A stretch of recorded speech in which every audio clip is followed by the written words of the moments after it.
Non-duality, the biggest threat to spiritual awakening and spiritual enlightenment. Hello, this is Shores of Infinity with your host Chris speaking. Welcome to the channel, or welcome back to the channel. Today about non-duality. What is it, and is it helpful on your path to spiritual awakening and enlightenment? If you are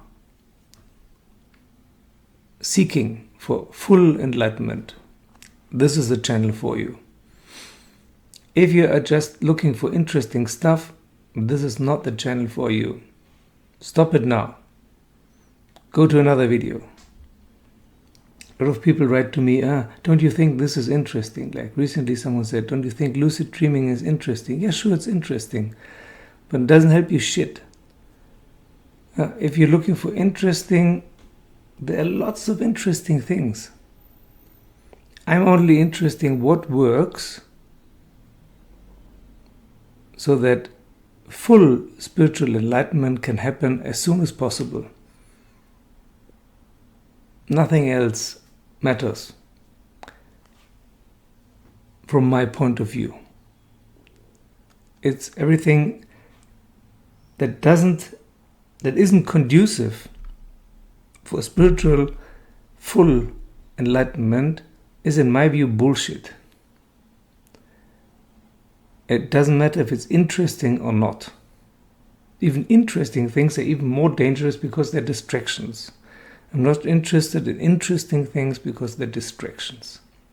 It's actually the meaning of interesting, to be between two things, something that is engaging. It's entertaining. Some new stuff. Oh, cool, that's interesting. Who cares? The interesting thing is to wake up, then be able to, the important thing is to wake up, then be able to maintain it, then to go through the love phase, then through the enlightenment or done phase, and then to arrive at some point at the full enlightenment phase. Why is that important? It's not really important. It's just, if you want to know the truth, whatever it is, that's the way to go. If you want something else, go another way. So if you want full spiritual enlightenment, if you want the truth, as far as it is available to human beings at all, this is the channel for you. Don't forget to like and subscribe so that others can find the channel as well. I only do this to offer something as opposed to all the bullshit that you can find otherwise. Okay? So it's fine if you're interested in something else, but this is what works. I'm only talking about what works and what doesn't work. 30 years ago, everyone thought that Buddhism was the thing.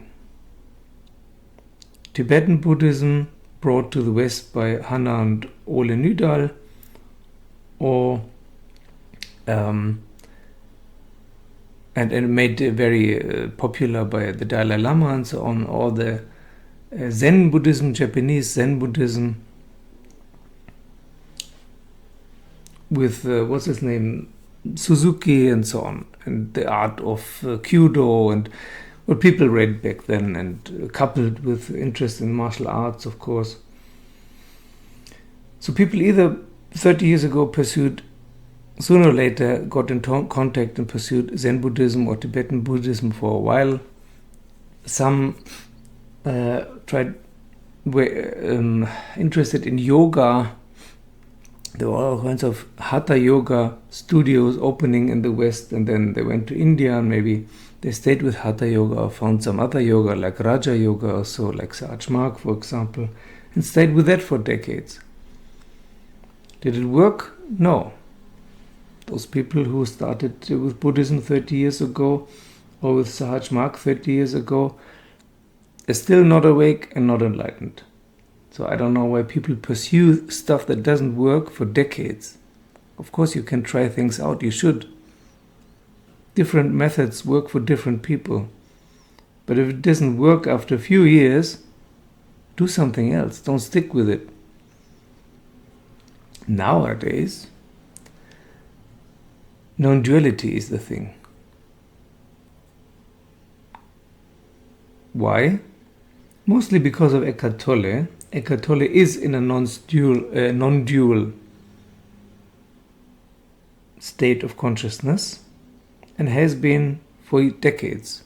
And he wrote this book about 20 or 25 years ago, The Power of Now.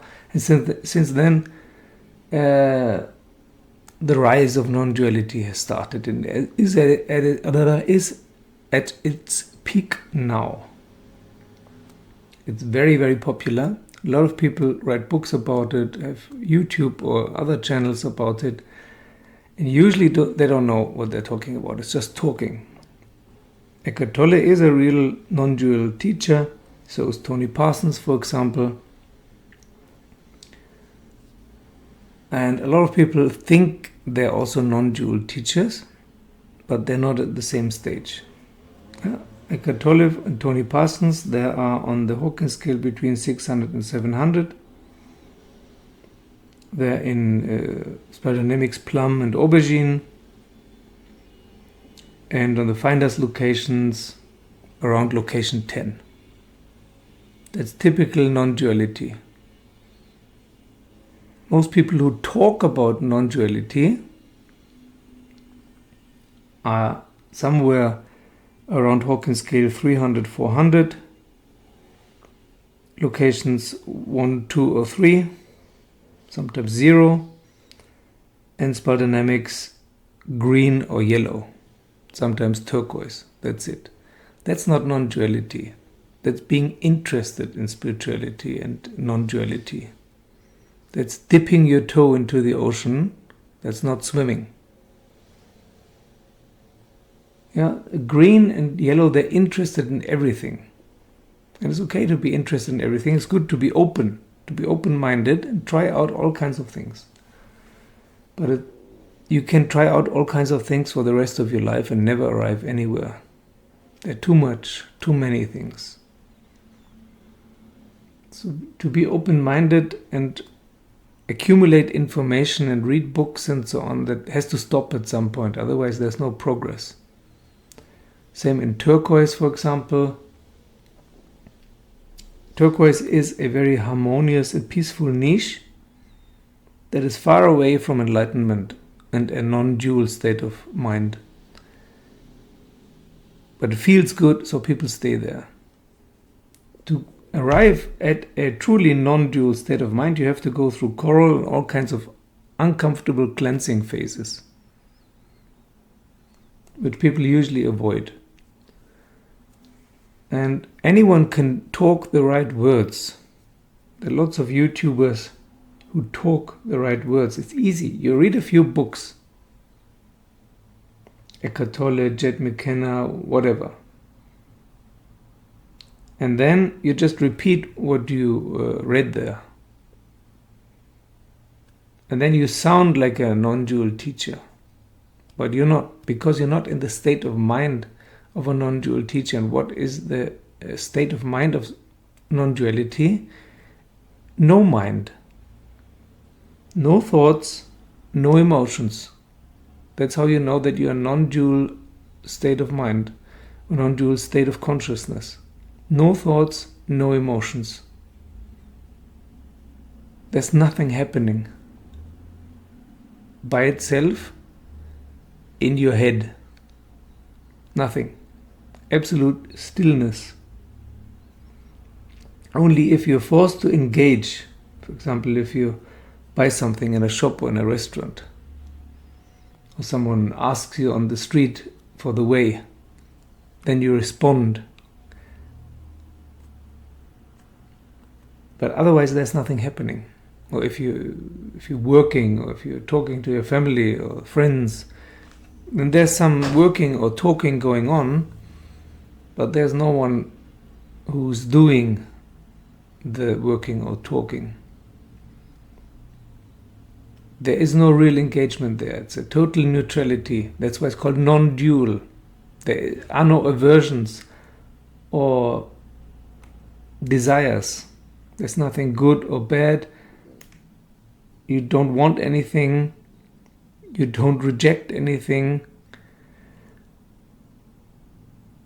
There's no evil or good. There's no past, no future. You are in the moment, in the now, as Eckhart Tolle correctly describes. You're in the now and nothing is going on. That's non-duality. It's not dual. There's no plus, minus, black, white.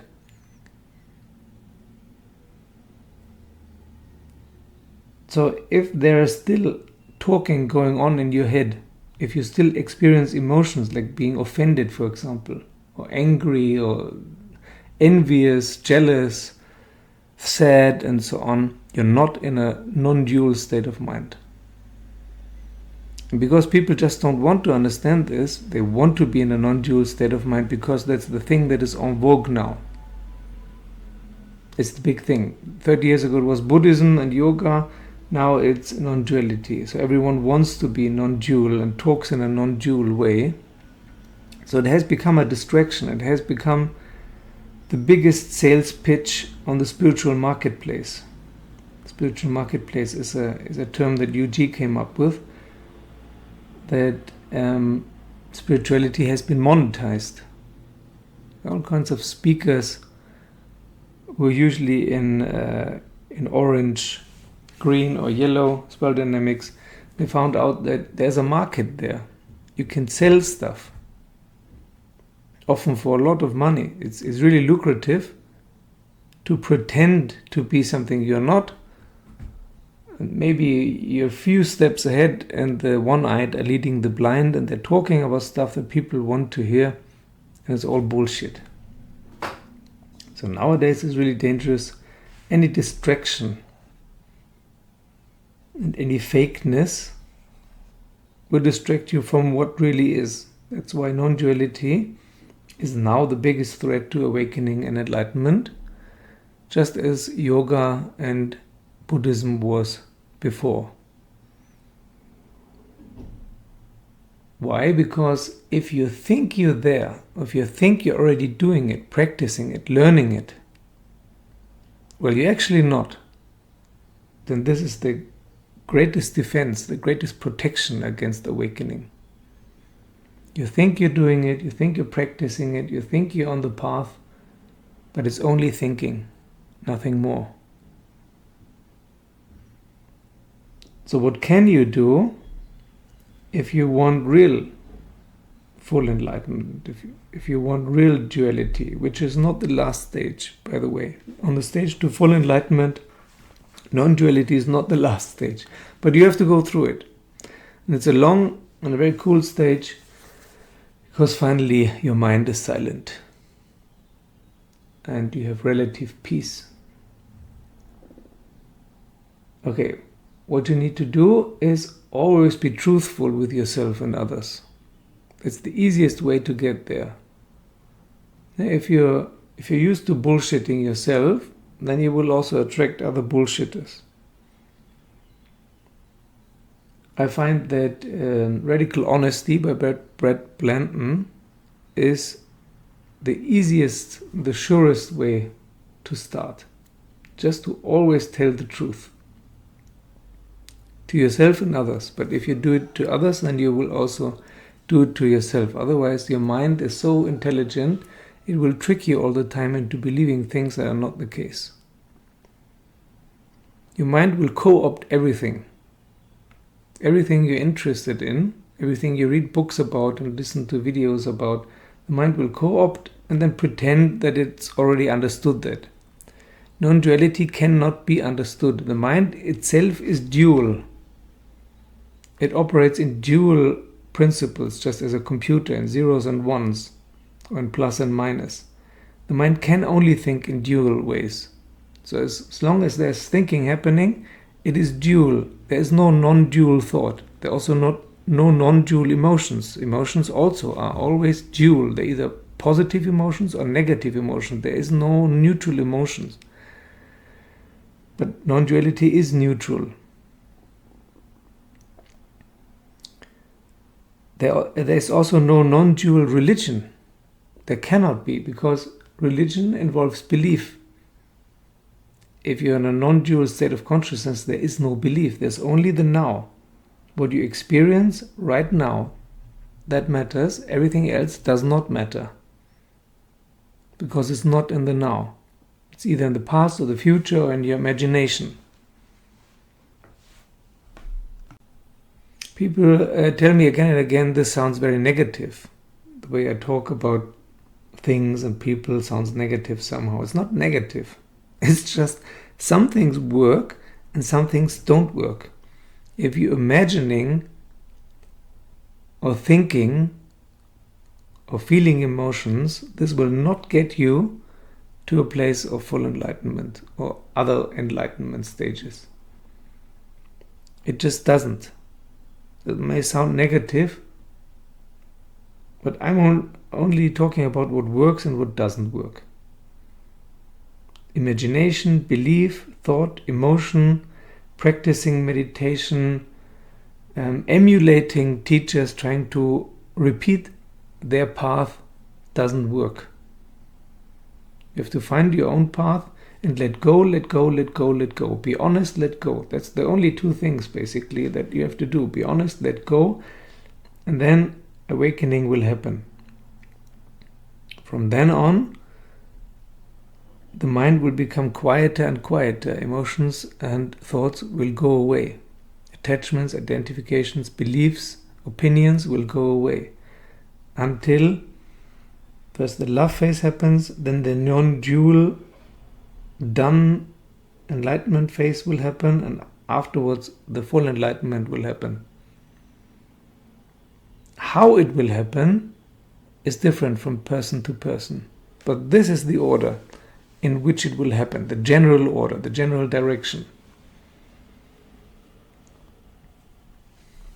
And no reading books and no watching videos or listening to podcasts will help you with this. Only looking inside. The answers are all inside. And at first you will find horrible things inside. That's what I call the coral laundromat phase. The wastewater treatment phase. You have to go inside and repair some damage there. Not all damage, but some damage, so that you can go on without attachments. The strongest attachments are or have been created by trauma. So there's emotional pain in there, caught, trapped in there. This has to be released to some degree before you can go on and experience peace and joy and love and neutrality and non-duality and so on. But while thinking and emotions are still happening, any distractions are dangerous. Anything that distracts you, starting from your cell phone to whatever. And information is also a distraction. That's something that green and yellow centered people have to learn. Information is also a distraction because you can never accumulate all information. And in turquoise you have to learn that there's a stage after turquoise where you have to look inside and deal with your horror, with your fears, with your shame, with your guilt. And anyone who tells you that non-duality is a wonderful state of joy is lying to you. They either suffer from mania and don't know that they're lying, or they're lying to you on purpose to sell you something. Everyone who says it's a beautiful state, they're trying to sell you something. It's not a beautiful state because beautiful is not non-dual. It's neither beautiful nor not beautiful. It's neutral. It's absolute neutrality in which nothing is happening. As soon as something starts happening, it's not non-dual anymore. It is dual.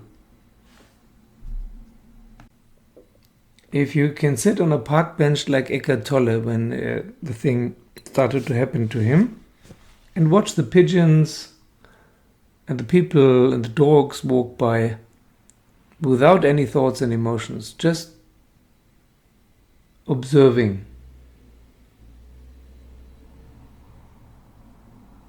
you can never be bored. Then you're in a non-dual state of mind. That's why I've always said that boredom is your best friend.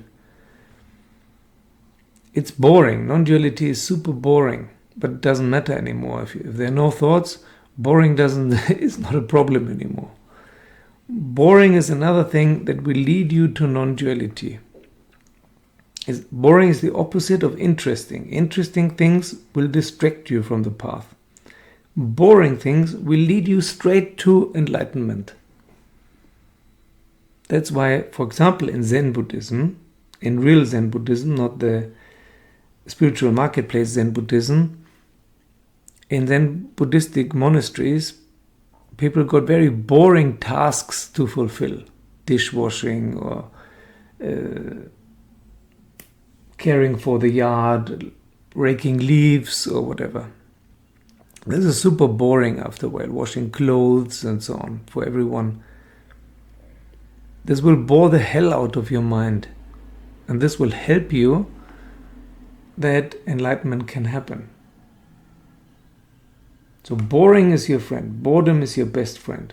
Letting go, boredom, and honesty. You don't need more than that. Looking inside, taking some time every day to look inside instead of seeking distractions and information from outside. That's it. And just assume that 99.99999% of all people who talk about non-duality don't know what they're talking about, and they're either lying to themselves or you. That's a good way to start. Thank you very much for listening and subscribing and joining me on Patreon, and thank you to all those who have already joined me on Patreon.